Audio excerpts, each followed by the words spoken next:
Hi, Michael Dr. T. Tequila here, and today on Pet Talk we're talking with Ron Levi, the founder and chief content officer of DogTV. In this clip we're going to find out about the origins of DogTV and how Ron credits this to his cat Charlie. Listen in.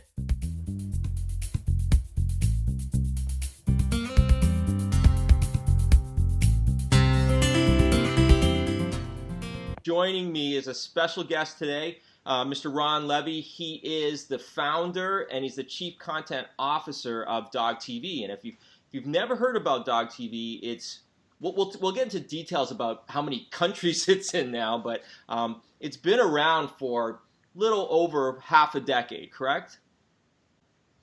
Yeah, we started the company, 7 years ago. Okay.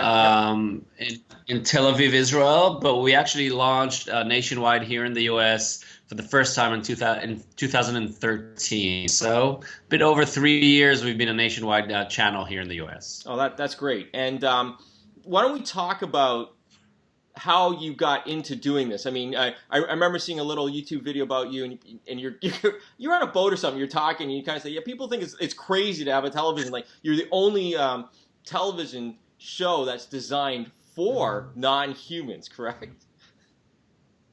Correct. Yeah, it's the only channel in the world that is not for people. It's for dogs to watch, and I don't know. To us, it made a lot of sense. They leave their TVs on for their dogs or cats for so many years, ever since I think the 70s or 80s. And actually, there's a recommendation by the Humane Society of the United States and the ASPCA: leave your TV or radio on for your pet, so you'll feel better and less lonely and less bored, and just feel good when he's home alone for so many hours. So if people already leave it on and people already recommend doing so, why not create something that'll be specifically for dogs or for cats to watch? Because leaving on Animal Planet or other channels is not for them. It could have a lot of scary content, a lot of whatever crocodiles at Animal Planet that the dog will be afraid of. So we just thought, let's take this concept and create the right content. And we decided to focus on dogs because with dogs there's a real need. Dogs are not cool being home alone by themselves for so many hours. Cats sometimes are more independent. They're like, you go to work, I'll be fine, I'll take care of the house. With dogs it's like, don't go to work. So and plus it's a big market for dogs in the US especially. So we thought, let's do a dog TV channel, and that's when it all started. We started to do 3.5 years of studying dogs before we did anything. That's why we started the company 7 years ago, but we only launched 3 years ago because it took us nearly 3.5 years to do the research and learn what dogs need and how do they see and what colors and what do they hear, etc. And after we learned all that, we managed to start working on the content. I thought of this idea exactly 10 years ago, 2006. And I was at the time a radio broadcaster and a TV host in Israel and a TV writer. I wrote The Amazing Race and other shows, etc. And yeah, and I used to go to the TV channel every day, but I left my cat Charlie alone every day, and I felt really guilty. I got him from London to Israel, and he wasn't very happy there. he preferred the English weather for some reason. So I remember the day I went to work and I looked at Charlie, and he gave me the saddest eyes in the world, like saying, "Don't go, don't leave me alone." And I thought that he's right, that it's not cool and I need to do something for him. I started to play with different things, different toys and music. He didn't react too well, but then I thought, well, the TV is here, maybe I can try to use it somehow. And so I downloaded some stuff from the internet, like videos of birds and squirrels and whatever, and he reacted. He jumped to the TV, and I took pictures. I couldn't believe it. And he really seemed that he's enjoying himself and he was entertained, and I felt less guilty going. So I thought, this is great. Maybe you can use your own TV to create something that'll make your pets feel better and yourself feel better. So that was the beginning of Pet TV.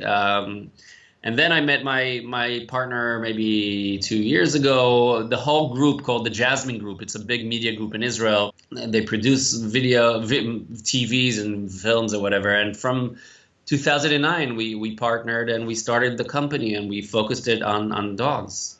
No, that's a great story. So is Charlie still with you? It's been 10 years. Unfortunately, he's Yeah. not. He said goodbye maybe 3 years ago, and to me, he's the real founder of Dog TV. I'm always giving him the credit because it's because of him that I had this idea, and I think that this idea is really relevant to so many dog owners and pet owners.